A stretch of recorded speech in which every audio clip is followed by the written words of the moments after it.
آج کی آیت۔ جب وہ کلام کر چکا تو شمعون سے کہا، گہرے میں لے چل اور تم شکار کے لیے اپنے جال ڈالو۔ لوکا 5 باب 4 آیت۔ عزیزو، اہل دانش کہتے ہیں کہ سیکھنے اور پڑھنے کی کوئی عمر نہیں ہوتی۔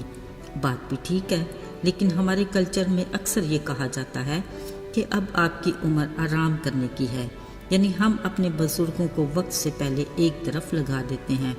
عزیزو، ہمارا یہ رویہ دوسرے کے لیے سراسر ناانصافی ہے۔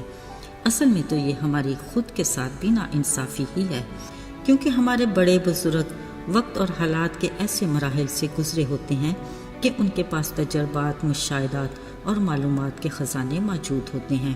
اگر ہم چاہیں تو ان سے مستفید ہو سکتے ہیں اور انہیں بھی جدید معلومات فراہم کر کے ان کی حوصلہ افزائی کر سکتے ہیں۔ رہی دماغ کی بات، یاد رہے کہ یہ خالق خدا کا دیا ایسا عضو ہے جس کو جتنا استعمال کیا جائے یادگار میں اضافے کے ساتھ بہتری آتی ہے۔ اس بارے میں ایک چھوٹی سی بات یاد کیجئے، سیل فون کے استعمال سے پہلے کتنے عزیزوں دوستوں کے فون نمبر یاد ہوا کرتے تھے، پر اب ذرا بتائیے نا اپنا فون نمبر۔ لہٰذا جب موقع ملے خود بھی سیکھیے، دوسروں کو بھی سکھائیے اور اپنی ذہنی صلاحیتوں میں اضافہ کیجیے۔ عزیزو، یسوع مسیح کی زمینی زندگی کے دور میں لگتا ہے لوگوں کو سننے اور سیکھنے کا بہت ہی شوق تھا۔ یاد رہے، متی، مرکز، لوکا اور یوحنا یہ وہ مصنفین ہیں جنہوں نے یسوع کی زمینی زندگی کو اپنے طور پر دیکھا اور الہی تحریک سے ہر بات، واقعہ اور حالات کو تحریر کیا۔ ایک چیز جو ہر کسی نے یکساں محسوس کی وہ یہ کہ لوگوں کی بڑی بھیڑ ہر وقت یسوع کو ڈھونڈتی، اس کی منتظر رہتی اور اس کے ساتھ ساتھ ہوتی تاکہ اس کی باتیں سنیں، کچھ عملی طور پر نیا بھی سیکھ لیں، کیونکہ ان کی تعلیم مذہبی لیڈروں کے روایتی تعلیم سے ہٹ کے ہوتی تھی۔ آج بھی معمول کے مطابق بڑی بھیڑ اس پر گری پڑتی تھی اور خدا کا کلام سننے کے لیے بےتاب تھی۔ یسوع ان کی روحانی بھوک پیاس سے بخوبی واقف تھے۔ وہ ہر روز انہیں فکر کے ساتھ اسی حساب سے مہیا بھی کرتے۔ یہ گنیسرت یعنی گلیل کی جھیل کے کنارے کا واقعہ ہے، جب یسوع ایک شفیق باپ کی طرح لوگوں کو روحانی طور پر سیر اور آسودہ کر چکے تو انہوں نے وہاں جھیل کے کنارے 2 کشتیوں کو دیکھا جن پر کچھ ماہی گیر بیٹھے اپنے جال دھو رہے تھے۔ یقیناً انہوں نے بھی ان باتوں کو ضرور سنا ہوگا جو یسوع کچھ دیر پہلے لوگوں سے کر رہے تھے۔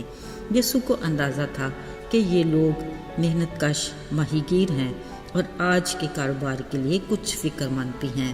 وہ ایک کشتی پر بیٹھ کے اور کچھ پوچھے بنا کہا، گہرے میں لے چلو اور اپنے جال ڈالو۔ غالباً یہ کشتی شمعون کی تھی، کیونکہ اسی نے یسوع کو جواب دیا کہ آئے استاد، ہم نے رات بھر محنت کی مگر کچھ ہاتھ نہ آیا۔ شمعون یہ بھی سوچ رہا ہوگا کہ ہم ماہی گیر ہیں، ہمیں اپنے کام کے بارے میں تجربہ ہے، یسوع استاد کو اس کے بارے میں کیا پتا۔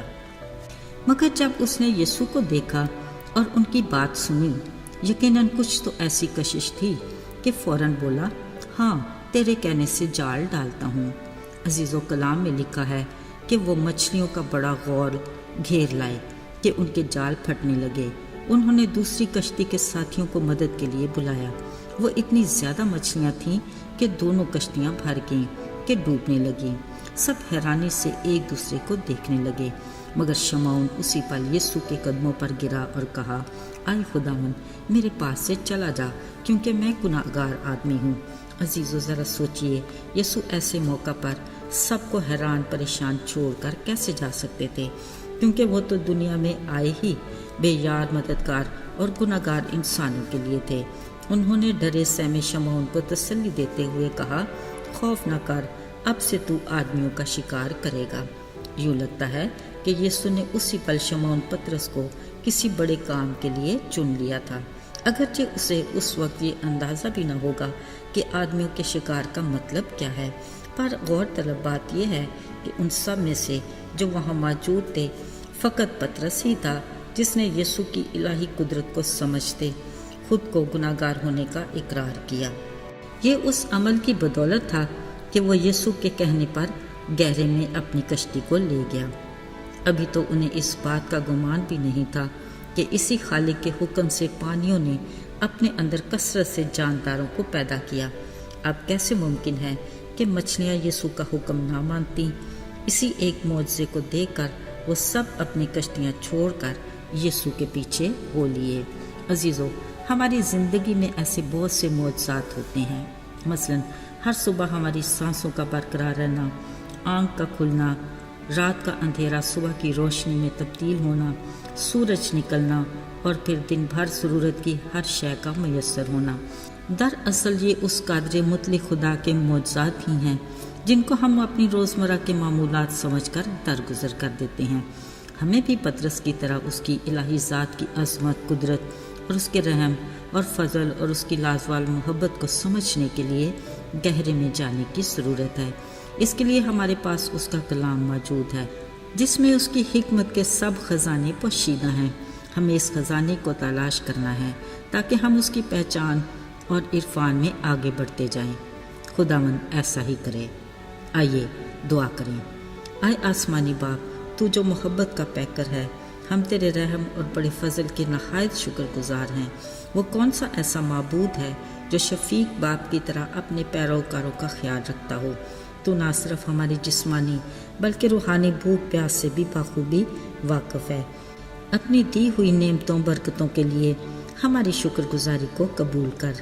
یسوع کے مبارک اور بابرکت نام میں ہم مانگتے ہیں، آمین۔